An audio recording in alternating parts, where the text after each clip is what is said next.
Dans le chapitre 5, nous allons voir ensemble la différence entre les hôpitaux publics, privés ou les cliniques. Alors, on connaît tous ces systèmes de santé en France, mais quelles sont réellement les différences ? Qu'est-ce qui fait qu'on va plus aller à l'hôpital que dans une clinique ? Ça va être qu'une question financière surtout, mais aussi une petite question de prise en charge. Dans l'hôpital public, quasiment tous les soins sont pris en charge à 100% par la sécurité sociale, à partir du moment où vous y êtes affilié. Ce qui n'est vraiment pas le cas de la clinique. La clinique a ses propres frais d'honoraires et il y a souvent des dépassements. Dans ces cas-là, il faut que vous rajoutiez ou vous-même, ou si vous bénéficiez d'une mutuelle, c'est la mutuelle qui prendra en charge une partie de ces frais-là.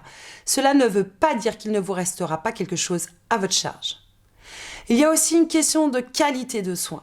La qualité des soins, elle est plus importante au niveau clinique, car il y a moins de monde et il y a plus de temps et plus de personnel.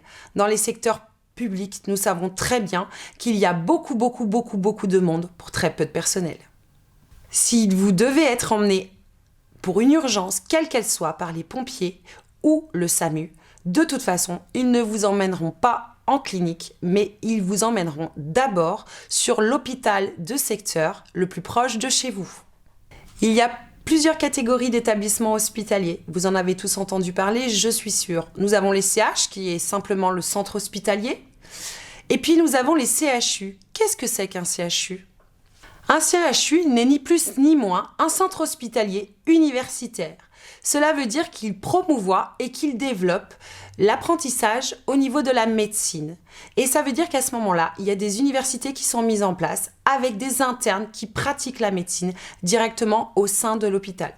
Nous avons d'autres structures publiques aujourd'hui qui existent en France, par exemple les structures qui accueillent la psychiatrie. Nous avons des pôles psychiatriques indépendants qui font partie de la fonction publique, mais qui sont indépendants et qui ne dépendent pas forcément d'un hôpital proprement dit.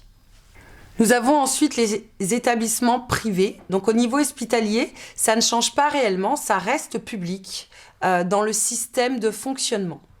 Ces établissements-là, privés, seront surtout gérés et orchestrés par les mutuelles ou les associations à but non lucratif.